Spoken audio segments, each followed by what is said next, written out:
अस्सलाम वालेकुम। रेसिपीज़ इन उर्दू में खुशामदीद। तो गाइज एक दफ़ा फिर से हाजिर हूँ आपके लिए बहुत ही ज़बरदस्त सी बहुत ही प्यारी सी वीडियो लेकर। आज की रेसिपी में हम बनाने जा रहे हैं जी चिकन निहारी, जो कि बनाना बहुत ही आसान है, बहुत इजी तरीके से बनाएंगे, बिल्कुल रेस्टोरेंट स्टाइल बनाएंगे। तो आइए देखते हैं कि चिकन निहारी बनाने के लिए हमें किन किन चीज़ों की ज़रूरत है, ये हम कैसे बनाते हैं। तो चलिए शुरू करते हैं। वीडियो को शुरू करने से पहले हम आपको बताते चलें कि हमारी इस वीडियो को लाइक कर दीजिएगा, हमारी इस वीडियो को शेयर कर दीजिएगा, हमारे चैनल को सब्सक्राइब कीजिएगा, साथ में लगे बेल आइकन को ज़रूर प्रेस कीजिएगा ताकि हमारी जो हर नई आने वाली वीडियो है वो आप तक जल्द से जल्द पहुंच सके।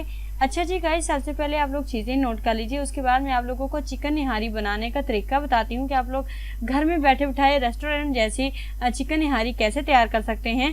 ठीक है जी, सबसे पहले आपने क्या करना है जी, चिकन ले लेना है 1 से 1.5 किलो। उसके बाद घी चाहिए होगा जी आपको आधा कप या 1.5 कप आपने, या 1 कप आपने, या घी की मकदार अपनी चॉइस के मुताबिक कम या ज़्यादा कर सकते हैं। ठीक है, लहसुन आपका चाहिए होगा जी तकरीबन 1 पोथी। उसके बाद आपने क्या करना है जी, अदरक आपने चाहिए होगा जी 1 से 1.5 इंच का टुकड़ा। उसके बाद पीसी हुई लाल मिर्च चाहिए होगी जी 1 से 1.5 चाय का चमचा। और उसके बाद हमें पीसी कश्मीरी लाल मिर्च चाहिए होगी जी 1 खाने का चम्मच। उसके बाद आपने क्या करना है जी, लाल आटा जो है वो आपने क्या करना है जी, गाढ़ा करने के लिए आपने इसे यूज़ करना है। यह आप अपने चॉइस के मुताबिक डाल सकते हैं, जितना भी आपने डालना हो। सूंठ आपने डालनी है जी 2 टुकड़े। उसके बाद आपने सौंफ डालने जी 1 या आधा खाने का चम्मच। उसके बाद ज़ीरा डालना है आपने 1 खाने का चम्मच। लौंग 8 से 9 अदद। उसके बाद नान आपने करना है जी 2 अदद। उसके बाद हरा धनिया आपने डालना है जी 1 गुट्टी। अदरक आपने डालना है जी 1 इंच का टुकड़ा। प्याज आपने डालना है जी 4 अदद। हरी मिर्च आपने डालनी है जी 8 अदद। और इसके बाद आपने लास्ट में क्या चीज़ लेनी है जी, वो होगा जी लेमन 3 अदद। तो चलिए ज़रा सुन लीजिए कि आपने चिकन निहारी कैसे बनानी है। सबसे पहले आपने कढ़ाई ले लेनी है। कढ़ाई में आपने घी गर्म कर लेना है। घी गर्म करके प्याज़ों को जो बारीक कट किया होगा स्लाइसिस में, ठीक है, उन्हें आपने प्याज को सुर्ख होने तक आपने फ्राई कर लेने हैं। ठीक है, जब प्याज अच्छे तरीके से ब्राउन हो जाएंगे, ब्लैक ब्राउन नहीं करने, लाइट ब्राउन करने हैं। ठीक है जी, उसके बाद आपने इसमें चिकन और साबुत मसालों को पोथी में डालकर बांध कर आपने इसके बाद इसमें डाल देना है जी घी में।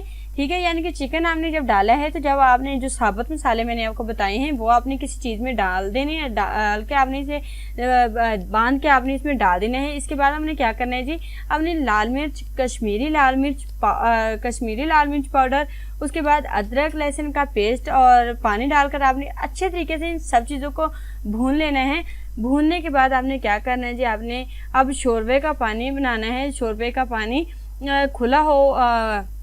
घोला हुआ आटा, यानी कि आपने जो आटा मैंने आपको बताया था लाल आटा, वो आपने क्या करना है जी, आपने किसी बर्तन में थोड़ा सा पानी डाल के उसे घोल लेना है अच्छे तरीके से। उसी में आपने नमक भी शामिल कर लेना है। ठीक है, आपने इसे घोल के अच्छे तरीके से, तो जब आपने शोरबा बनाने लगना है तो उसके साथ ही आपने वो आटे वाला पानी जो डालते रहना है, साथ साथ मिक्स करते रहना है। अच्छे तरीके से मिक्स कीजिएगा ताकि गुठलियाँ ना बने। तो ठीक है, जब तक गोश्त गल जाए और शोरबा गाढ़ा हो जाए तब तक आपने इसे पकाना है। तो देखिएगा गाइस, बहुत ही झटपट में बहुत ही लजीज हमारी चिकन निहारी बनकर तैयार हो जाएगी। तो यहाँ तक थी जी आज की हमारी एक छोटी सी रेसिपी। आई होप आप लोगों को आज की हमारी रेसिपी पसंद आई होगी। अगर तो आपको हमारी आज की रेसिपी पसंद आई है तो प्लीज़ हमारे इस वीडियो को लाइक कर दीजिएगा, हमारे इस वीडियो को शेयर कर दीजिएगा, हमारे चैनल को सब्सक्राइब कीजिएगा, साथ में लगे बेल आइकन को ज़रूर प्रेस कीजिएगा ताकि हमारी जो हर नई आने वाली वीडियो है वो आप तक जल्द से जल्द पहुँच सके। शुक्रिया के साथ इजाज़त चाहती हूँ। अल्लाह हाफिज़।